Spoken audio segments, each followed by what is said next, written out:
I would much rather work 60, 70 hours for myself than I would 30, 40 for someone else. I wanted to get my first storefront open. It was, a dream come true. We definitely struck out. I applied at South Point. I was only 15. They denied me. I applied at Crabtree. They denied me. This was actually one of the only places that would approve me with a co-signer. So being 15, there's actually a place in this mall now where we used to be located called Replay Vintage. It was about an 800 square foot space upstairs, right where we're located, still same wing.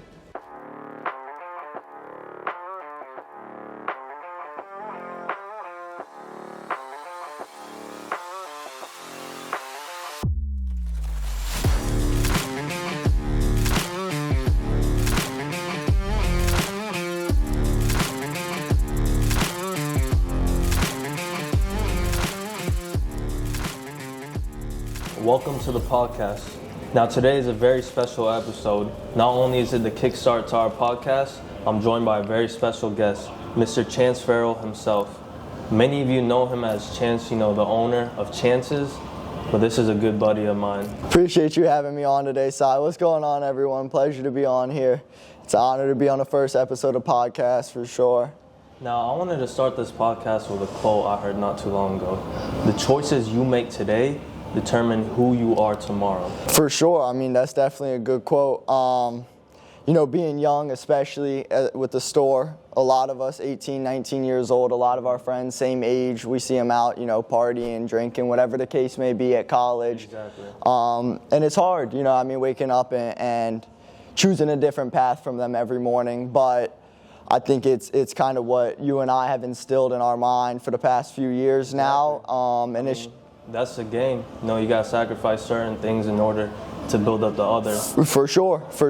Just like anything in life, like you said, like sacrifice, like you're not going to get everything you want in life without sacrifice. So for us to choose, going to work or working on spreadsheets or wherever it may be that day instead of, having fun right now, it's hard definitely to drill into people's minds at first, but I think once you kind of get on that path and you start seeing that success come and everything along those lines, it's what you start to want for yourself too. You said you're a young guy, you're 19. What inspired you to start, a business at such a young age? I was fortunate enough to have my dad as an entrepreneur. And just like every kid, wanted to follow in their father's footsteps. He would take me to work with him. I'd be able to see everything, kind of learn from a young age. And, I may not have had a full grasp of everything he was doing early on, but it started to pave that path for me at a very, very, very early age. What inspired you to go the sneaker route? The sneaker game's a whole different business. That's funny you asked that for sure. he did cars. That's very, very common. What person doesn't want a nice car? Exactly. For me at first, it was just anything to make money. I was doing fidget spinners. I was doing some baseball cards with him here and there. I would push the ice carts for him at the beach, things like that. Just anything to make money at an early age. I wanted to be able to say, 13, 14 years old even, I wanted to be able to say, like, I bought these shoes for myself, I bought whatever. And that actually is how I ended up branching off into the clothing and sneaker aspect, is everything I was making from reselling these clothes or reselling the fidget spinners. Well, tell me about the early days, when you first opened up the store. How was it? What kind of challenges did you face? So for sure. So the early days, are we talking about the store or just reselling in general, how those first came along? Reselling in general. So I had finally, the sports memorabilia, I would say I was finally starting to pave a path, and that was kind of what I was looking to do. I did it for about a year or two with my old man. I ended up selling everything off. I didn't feel it was the best fit for me. And like I said, I was spending everything I was making on Ultra Boosts were big at the time, things like that, on those items anyways. And then just being the entrepreneur and living in an entrepreneurial family at a young age, I saw the industry in the clothes. I saw everybody in high school and middle school was wearing the same Ultra Boosts, was wearing the same outfits, things like that. So I knew there was a demand for it. So I came to my parents with that demand, and they wanted to see, before I had a brick and mortar or anything like that, they wanted to see success with reselling, whether it was online or at school. So my mom would take me to Jimmy Jazz, was big at the time, Champs, things like that. I didn't even have my license. She would drive me to these drops. We'd get as many shoes as they'd let me buy. Nowadays it's only one per person, but back then you could still get 4 or 5 pairs. So I'd get 4 or 5 pairs, list them on StockX, list them on GOAT, try and sell them on, to the middle schoolers. Sometimes I'd even have the high schoolers come to me and I'd sell them to them. And that way I just had multiple, paths to sell this inventory. And then COVID came around, and that's definitely what made things tough. There is no more meeting up with people to sell shoes. There is no more running into someone in the hallway asking what sizes they may need, what they're looking for, things like that. So I found out about another store in the area, Courtside actually, and I began reselling to them. I was selling almost all my inventory because it was taking up garage space in the house that my parents weren't too fond of, bedroom space, so I started selling everything I had off to them. What would you say is the biggest surprise or challenge you faced, in the early days? There's a lot. I mean, you're just like life, just like anything, there's going to be ups and downs. There's going to be ups and downs. There's no getting around that. You're going to have to go through obstacles, fight through obstacles. I'd say early on was just finances, because I didn't want to have to ask my dad or mom for money. I wanted to be able to say I started it on my own and I grew it on my own. So I would say that. I would definitely say finances and just trying to budget. I was only 13, 14 years old. I didn't know what taxes are. I don't know what paying the bills are, anything like that. All I knew was what I was buying the shoe for and what I was selling it. And at the time, fortunately, that's all I really needed to know. But obviously when the store came, I'd say COVID was the first huge obstacle with not being able to sell the shoes to people in the school anymore. Well, how did you overcome that? So overcoming that, initially it was Courtside, because they were right next to us. They were located in Cary Town Center at the time. I lived in Cary, so it was only about a 5-10 minute drive for my parents to take me there and sell the shoes. And then fortunate for them, they were able to expand and grow, and they are in Crabtree Mall now. But for me, that left me with nowhere to sell my shoes once again. So at this point, my parents had seen some success from reselling the shoes, and they saw how much I loved it. And that's the main thing in life, is finding something you love to do. 1,000%. If you don't love what you're doing every morning, you're not going to want to get up and do it. And as far as being an entrepreneur, that's doing something you don't love is going to be very, very hard for the rest of your life. 100%, absolutely. You have to have purpose, a reason to get up every day and put that work in. For sure. So I would say, they saw how much I loved doing it, and that's what they wanted for me. I think that's what was most important to them, whether, even if I did go and choose the 9-to-5 route. Exactly. As long as it was something that I enjoyed doing. I think as parents, that's what they really wanted. So we went and applied at a bunch of different places for brick and mortar stores. I wanted to get my first storefront open. It was, a dream come true. And, we definitely struck out. I mean, I applied at South Point. I was only 15. They denied me. I applied at Crabtree. They denied me. This was actually one of the only places that would approve me with a cosigner. So being 15, there's actually a place in this mall now where we used to be located called Replay Vintage. It was about an 800 square foot space upstairs, right where we're located, still same wing. I had maybe 100 pairs of shoes, and I only did, clothing-wise, we do a bunch of brands, as you know now here, but I only did Supreme at the time. I only did the Supreme drops. I would even do those in the stalls, in the bathroom sometimes. If we were taking tests, it was the only way I could get out of class, get on my phone and do them. One thing I really love about your store, Chance, is you include other brands. Let's say, someone locally, wants to put their brand out there. For sure. Support that, and that's one thing I love about this. For sure. I mean, as I said, being an entrepreneur, that's something, it came early for me. I saw it at a very early age, and I knew that's what I wanted, but that's not everyone. Some people are 25 when they first learn what they want to do. They're 20, 18, So when I see someone just like me, I see it in their eyes. They have that same passion. They want something just as bad as I did, and they're working hard on this clothing brand, and they're doing everything they can to help it grow. And I can do something as simple as put it in a plastic and put it on the shelves in here and help it grow its name for an 18-year-old, 19-year-old kid, same age as me, that has the same dreams, that's working hard. It's kind of like it's a no-brainer to me. Yeah. It's a no-brainer to help them out. Describe a typical day, in the life of Chance's in store. I mean, especially during the holiday season. How do you keep things running smoothly? For sure. I mean, it gets busy. And, like I said, being young, that can be difficult because I do still have friends my age, and I do still have, brothers, sisters, family that I want to be with and be around.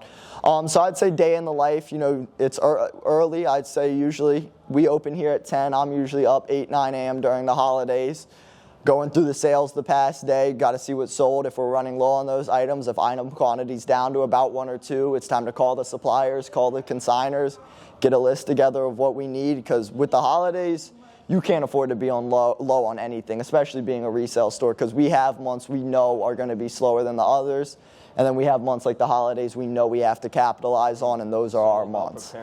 All about preparing. So I would say early morning, getting the spreadsheets together. I'm here almost every day. I love to meet new people. I love to be in the store. I love talking to people. I love everything about what I do. So I'm here, not all day, every day. Just because there are other things I have to do outside the store in order for the store to operate that go unseen. But I'd say I come in, at least 5 hours a day, 4 or 5 days a week during the holidays. And that's just a typical what every employee would do when I'm in here. I'm talking to the customers. Half the time, to be honest, you probably wouldn't even know I own the place. I'm behind the counter checking people out, grabbing shoes for them, loosening them up, letting them try it on. Just because, like I said, this is what I love to do. That's what I love to do. I love the shoes. I love the clothes. I love talking to people. I love everything about it. And I'm fortunate to have a great team around me that I love working with, too. So it's great coming in here and seeing everyone. One huge thing, about stores like this is keeping the customers. How do you manage to keep the same customers coming back or, expand there? For sure. My thing is, like I just said, when I'm in the store, I don't want to carry myself as the owner. Obviously, I need to carry myself as the owner to an extent when it comes to maturity, things like that. But I don't want to carry myself to the owner as in I don't want anyone to feel like they think I'm better than them. I'm human. We're all human. I bleed the same way they bleed. I breathe the same air they breathe every single day. And it's just building that relationship when they come in, like, hey, how you been, sort of thing, like what you been up to, We have some guys, we do the car rentals as well that we know a little bit more personally now. They do the music videos with us, things like that. So just asking, what they've been up to. Is there anything they're looking for, anything like that. Kids, a lot of the clientele we have in here have young kids, Are their kids looking for anything? Are their babies looking for anything? Things like that. And that goes a long way. A lot of the customers really appreciate that. And I've grown. The more I've grown as a person, the more I've started to realize that. Because I wasn't always as attentive to the customers as I may have should have been when I first opened the place. But it comes, just with being young. Relationships with customers are everything. Everyone's a new opportunity. For sure. Everyone's someone you can network with. Exactly. Do you have any memorable stories or anything from the past, dealing with a customer? For sure. So like I said, with a few of the customers, as you see, I'm even willing to give out personal number, things like that. I'll communicate it with them. We have 1 or 2 of the personal brands in here now that we've met at the car shows. Hugh and Maine, they've came and dropped off their personal brand. It does great in here. That'll always kind of stick with me because that was the first time I think you would say the 2 businesses really merged. That was the first time I've really seen the 2 businesses merge. So that will definitely always stick with me. But I say connections just in general in life are so important.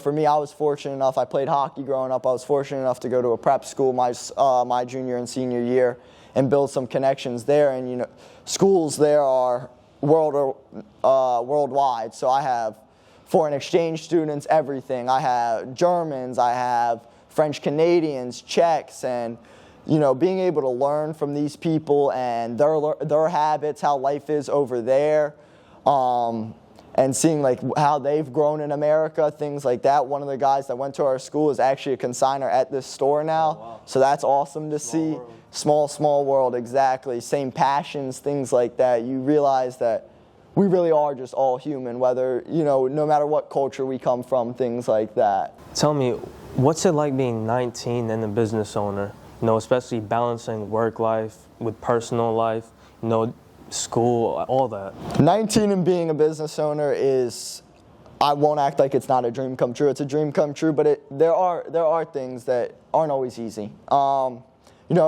my mom, her goal or dream for me, I guess you would say, was for me to graduate. And, being a kid, you always want to achieve your parents' dreams for you. That's a big thing for me. So now I still do my it's not much, it's not as much as she may have liked, but, kind of a compromise. And that's everything in life. Like I said, even with the going out with friends and stuff, I've had to find a compromise in life. Obviously, I can't go out and hang out with them every single night. So they have to come over to the house and hang out, you know what I mean? Or I only get to see them once a week, or whatever the case may end up being. So as far as that goes, I would say I do 1 or 2 classes right now online. I still work in the store, physically in the store, I would say about 30 to 40 hours a week. And then outside the store, getting in inventory, marketing, things like that, I'm probably putting in an additional 15 to 25 hours a week, just depending on the week, depending on what's going on. Yeah. So it's a busy week. That's what some people don't realize is I work as much as, your parents working a 9 to 5 and some, only being 19. And I'm still only a kid trying to balance having fun and everything like that. But that's something I understand. I mean, me being 20 today. For sure. Business as well, Redline. There's a lot of things that come with it. It's a lot, but it's a blessing. It's a blessing. A lot of, not too many people get to say they own businesses at 19, 20 years old. And my main thing is we're only going to be 19, 20, 21 years old one time. We're only going to have this much energy once in our life. We're only going to be able to work this much once. So, while we are still able to hang out with friends and, stay up till 1, 2 o'clock and wake up at 6, 7 a.m. the next morning and still be able to grind out work, when we're 30s, 40s, that sleep is going to catch up to us. So my thing right now is, like I said, you only live once, live it to the fullest, take full advantage of it. Sleep is already catching up. For sure. It does quick. Yeah. What would you say is your biggest, aha moment so far? Especially with running these businesses, the past 5 years. That's tough. There's been a lot. I would say the store in general was an aha moment, kind of like a holy crap. I went from reselling shoes, teachers don't even know what's going on in school. They're questioning what I'm selling in my backpack, which obviously makes sense. Yeah. You know what I mean? But there was once or twice, I went to the principal's office, whether it was for selling shoes or for selling fidget spinners in school, just because it's not something they were used to seeing from middle schoolers. So to see that kind of go from being, not that I was ever a bad kid in school, but getting in trouble, not in trouble, but teachers not recognizing what I was doing in middle school to, junior, senior year, I have a 2,000 square foot space filled with shoes, filled with clothes. That's a dream. That was the biggest dream come true. And then I'd say the second biggest, is everyone around me starting to work towards what they wanted to. You as well, you and Kareem. That was huge. Being able to see you guys grow Clutch, grow Redline to where it's grown today. That's awesome. I tell people that all the time. I want everyone around me to succeed. It's not like I want to see anyone fail at all. So to see, people the same age as me with similar mindsets, even though we work at a store together, but you guys kind of chose a different route with the cars and stuff. And with that being the same thing I saw with my dad as a kid, that has been very, very cool, almost just as cool as opening up this store for me. Not everyone, could be the best business owner. What skills would you say are crucial, to being the best or, one of the best, being successful? For sure. And for me, I'm just getting started. I only have one storefront open. There's business people out there that, there's even 19-year-olds that are much more successful than I am. And my main thing is, with that, not being oblivious, realizing that there is other people that are working harder and working smarter than you. And whether it's anything in life, whether you're an athlete, you got to realize there's people putting in more hours. Whether you want to be a social media influencer, there's a bunch of those nowadays. There's people see, you might see that 60-second TikTok. But there's hours that may have gone into that 60-second TikTok, days even, literal years. So that's what you have to realize is you can always be working towards something more. And even for me, that's like something I started to realize ever since I came home is like, yeah, one location is awesome. You know, I mean, it was a dream come true. But imagine what I could do with 2-3 locations open, you know, or imagine if I branched out into something else, which I have starting to do since I came home, you know, whether it's building a stock portfolio. List me your 3 best skills, you know, that any entrepreneur, young business owner should have. I think the number one most important skill that we were talking about earlier is people skills, taking advantage of your connections in life. Just being able to talk to people the same way you'd want to be talked to. Communication. I mean, communication is so important in life. And then second, I'd have to put work ethic. I'd have to. Just because when you work for yourself, nobody's calling you at 9 a.m. like, hey, are you at work? Nobody's calling you at 10 p.m. like, hey, did you clock out, sort of thing. It's all on you. Everything, you're putting everything in your own hands, which is special. You know, I mean, it is something special, but it is something you have to take advantage of. And then I would say the third thing with, if I'm going communication, work ethic, open-minded. Third, you have to be open-minded. Even me, like I said, I started the store with Supreme and Jordans. We've grown now, as you know, we carry 10 plus different brands in clothing, and we carry over 100 different SKUs in shoes. So just learning that you're not going to do everything right the first time. You're just not. You know what I mean? You're not going to do everything right the second or third time even. You can get things wrong 1,000 times, but you're going to figure out the right way once, and that's all you need. Once you figure it out the right way to do things, take advantage of it. I love that answer. Now, is there any like books? I know you said your father, you know, he's a big mentor to you, someone that influenced and inspired you. Would you say there's anyone out there that's, you know, like that, you know, inspired you, influencers? For sure. Obviously, my dad being the entrepreneur at a young age. I won't say we didn't get to see him. We definitely got to see him. But it's not always, you know what I mean, what you picture. Like sometimes as a kid, I was sitting there in the garage, and I loved being in the garage, but every kid may not, you know what I mean? But he would take us to work with him. That was kind of my day in the life as a kid. I would sit there in the garage. I'd watch the head mechanic work on the cars. I'd watch people come in and out, rent the cars.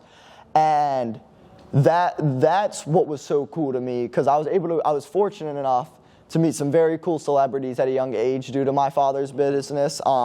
I met Dwayne Wade. I was able to meet Lil Wayne. And meeting those people at such a young age and realizing it was from the hours and days and years my dad had put into that company, into growing that company, and that's what had came of it.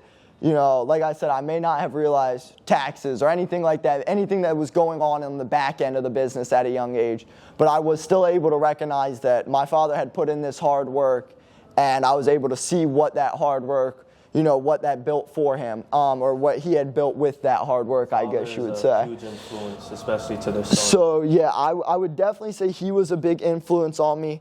And then I grew up an athlete. I grew up playing hockey. Yeah, and so coaches. I had a very good coach up at prep school named Coach Pavs. I was always a very, very lightweight kid, 120, 130 pounds, you know, and playing a contact sport, that's tough. That's tough. But it was hard for me to put on weight. It was hard. It was, you know, and a lot of coaches are so hard on you. They want the best out of you. But with Pavs, it was different. You could tell that's what he actually wanted, was just the best out of me. From the first day I met him, it was on a Zoom call with me and my dad. I was playing for a team in Mass. I was fortunate enough. I sent him an email, told him I was really looking to play for his program. He answered back right away. We hopped on a Zoom. And just the immediate respect he had. You know, he was so respectful for me, and he didn't have to do that. He did not have to give me the opportunity in the middle of the season to walk on a team, and he did. You know, he gave me a chance, a fair shot at a tryout, just like that. I was able to crack the roster and play for him, and that was huge for me. That was huge. That was a turning point. I was able to meet some really cool people at that school. Like I said, I have a guy who's still consigning here to this day now because of it. And he really changed my life when it comes to that aspect, I would say. I mean, one conversation can affect your whole life. Forever, for sure. For sure, like I said. Another one is the Winter Classic. It's a hockey event they hold every New Year. It's an outdoor game for you guys who aren't as into hockey.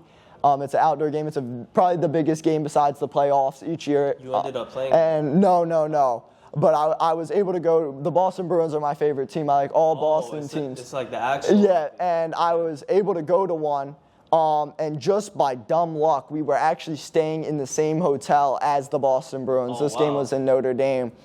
So I was able to actually talk to some of my favorite players at 13, 14 years old. So being able to see that, talk to them and just be in the hotel with them, they were so cool. I mean, these were some of the most humble people I've met.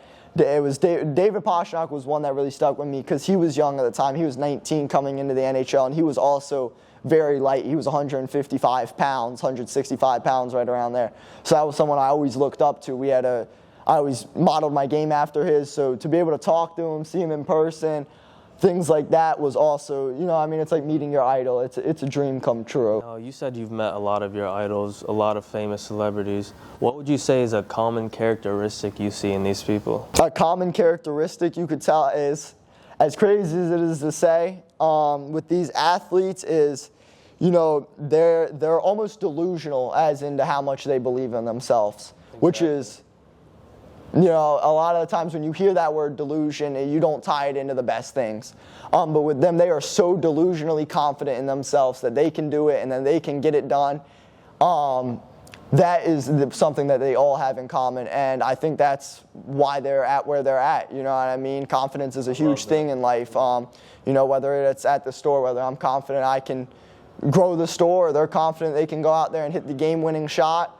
That's very important, and that's one thing I would say, whether it was I was able to meet D. Rose as a rookie, Dwayne Wade, David Pastrnak, all these athletes, I'd say that's one thing they definitely all had in common, was that almost delusional confidence in themselves. Now, moving on, the future holds a lot. We can't predict what happens around the world. For sure. Where do you see yourself in 5 years? Shoot. I mean, that's a tough question, even for me, And as you see, a lot of people may look at me and think, my life's kind of set in stone, but it's by no means is it. By no means. Things could change tomorrow. This store, unfortunately, could be gone, and I'd have to find a new path tomorrow. So I'd say in the next 5 years, just making sure I'm still doing something I love. Yep. Whether it's reselling, a restaurant has actually been something that I've always wanted to have. You spoke to me about that in the past. Yeah. Now, when it comes to a restaurant, that's a whole nother business. Totally different ball game. You know what I mean? Because with these items, people know what they're getting. For example, like that Essentials t-shirt, this shoe right here. If you order this Jordan 1, you're getting a Jordan 1 from me. You know what it's going to look like. You know what it's going to feel like. You know what it's going to look like on your foot, most likely, if you've had Jordan 1s before. With food, it's going to be the first time, seasoning, there's so much different things, it's just something so special to me. I think when you have regulars coming into a restaurant, they just love it because the food, they love it because the environment, things like that. I love that you brought up this shoe right here. Now, a lot of people just think this is a normal Jordan 1, a little dirty and stuff. For sure. Tell me what's so special about this shoe. So this is actually the original Jordan 1 right here. This is a 1985 release. The movie just came out about these not too long ago. And we've had these in here for the past 4 years, but they've never really gotten any recognition besides people who really knew their shoes until that movie released. How much is a shoe like that worth? So these shoes, depending on kind of how they grade, the condition of them, they can auction anywhere from a couple thousand all the way up to 80,000, depending on the size and condition on them. This one's actually a funny story where I found these. It was a dad's buddy of mine who had them, he knew shoes, so he knew this was the original Jordan 1 release. He just had no idea what it was going for at the time.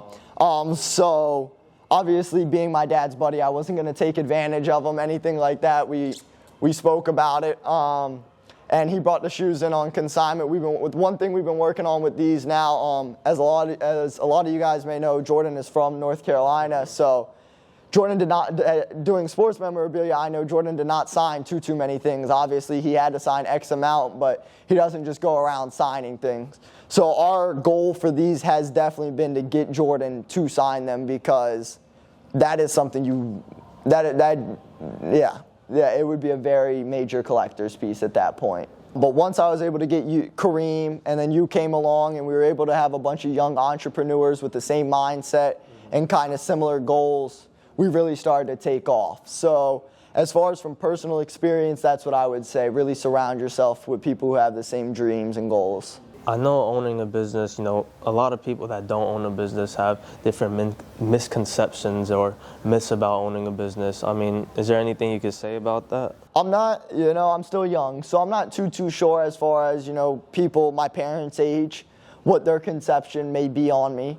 But I know for a lot of people my age, they think it's almost like a silver spoon. Like I kind of just get to wake up every day, I get to lay down, maybe watch TV, cut on the TV, go to the pool. That is not how a day in the life looks like for me at all, as we've kind of already gone over. Yeah. It starts off, first of all, my phone.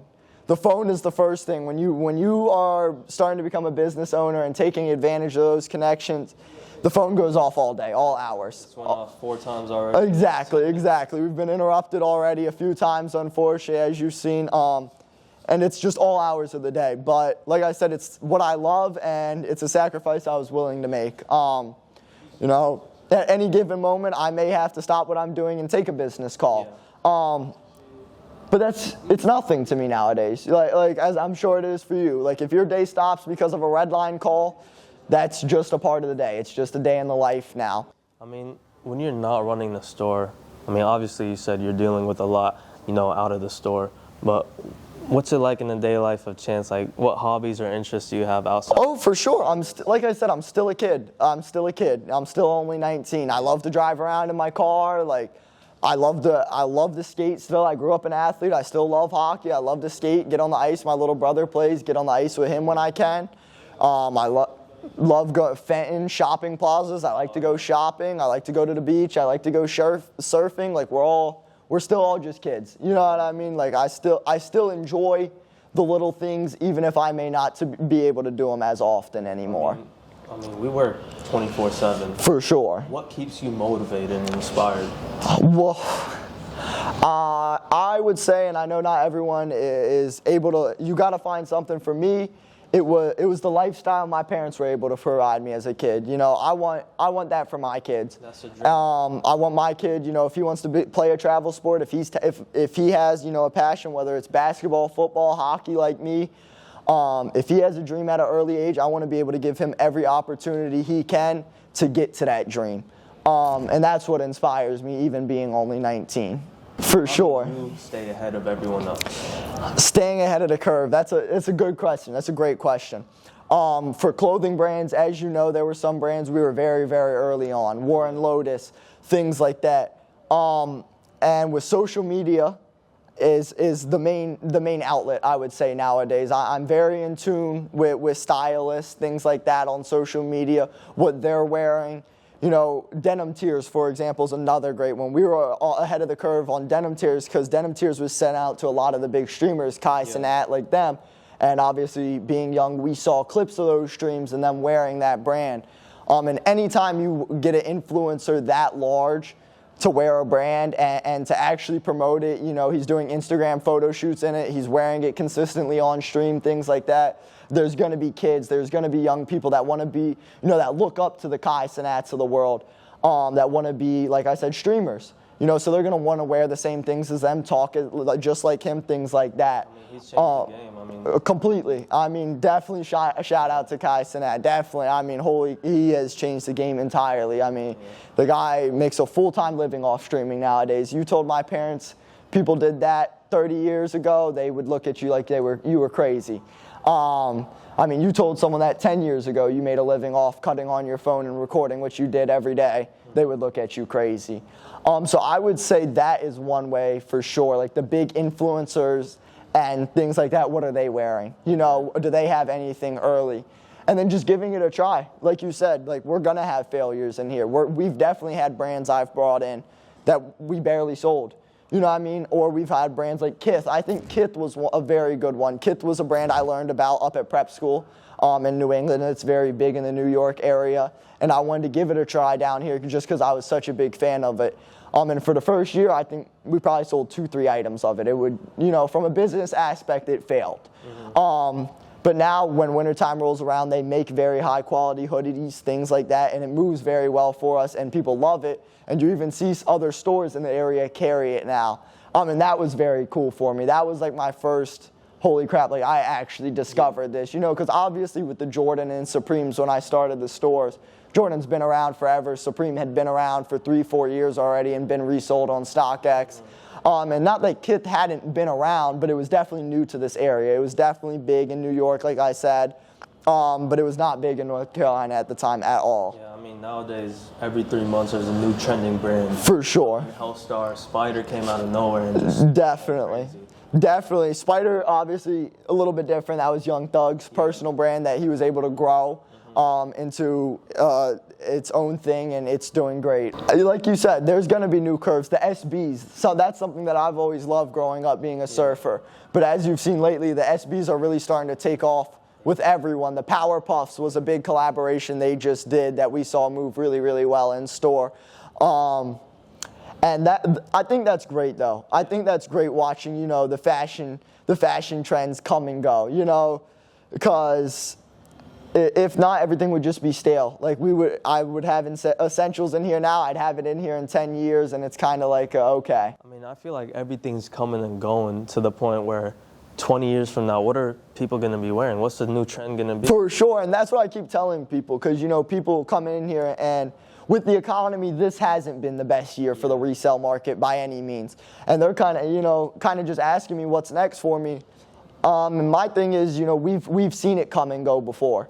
All the time. During the holidays, or not during the holidays, my bad, during COVID, we were reselling PlayStations and Xboxes and graphics cards because of how limited they were. And that's the thing. Just with me, it's, like I said, I would much rather work 60, 70 hours for myself than I would 30, 40 for someone else. So I'm always going to find whatever it may be to resell. There's always going to be something that's in high demand that there's not enough quantity of. It's just life.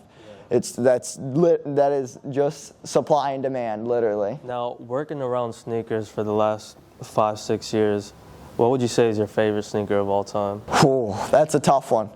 That's definitely a tough one. As I said, I love my SBs. I definitely love my SBs.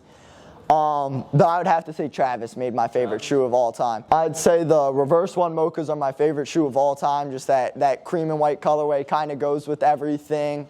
Very neutral. So I would say that is my favorite shoe of all time for sure. Now, what's one thing that Chance Farrell cannot live without? That's a good question. One thing Chance Farrell can't live without. As much as I hate to say it, nowadays, probably my cell phone. Not that I'm even on social media that much myself, scrolling, but I can run everything from myself. I can do just about everything from myself, and I can go through my stock portfolio. I can check our inventory. I can call the consigners. I can get consigners lists of what we need. I can call suppliers. I can call local resellers, things like that. I mean, you're able to make so much money from your phones nowadays. I think it's almost an essential for everyone to have a cell phone. Now, finishing up, is there anything else you would like to share with our listeners? With our listeners, for sure. I mean, I know we're going to have people probably different ages listening, but my main thing is just staying motivated. Whether, you're 15 or whether you're 40, it's not too late to do what you love. I started reselling at 15. It took me a few years to get my brick and mortar store open, but that's life. That's just anything. You're not going to see success right away. So that would be my main thing. Just stay motivated. Don't give up on it just because one obstacle, one thing didn't go your way. You really got to keep your head down and keep grinding. And when you do succeed and you do see that success and you're able to look down at your hands and be like, wow, this all came from that, there's nothing like that in life. Now, something that's been trending lately has been called Panda Buy. where people could go and buy fake items that you resell? For sure. So how would you say that affected, the market or your... For sure. Just to touch up on that really quick, for those of you who don't know, Panda Buy is a platform that you can pretty much go through spreadsheets and buy one-of-one items so you won't have a receipt from the company, but they will look identical to the authenticate item. So that is definitely affecting business. We've had to train employees harder as far as, looking for fakes. Yeah.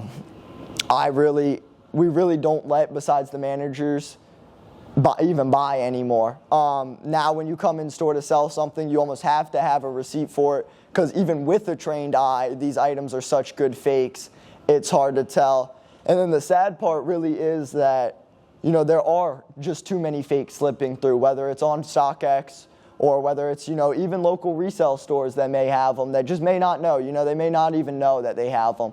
But there's just so many of them out there nowadays. Unless you're getting it from someone you almost trust with your heart or directly from the company, it's impossible to know. Now, so it's killing the market, unfortunately. It's already tough with how the economy is. And then when you have, fakes going through and stuff like that, and you have these people that think they can buy, Spider and Denim Tears are one of the huge brands that are on Panda Buy. When you have retail on those hoodies, I believe Spider is $220, and I want to say Denim Tears is $240.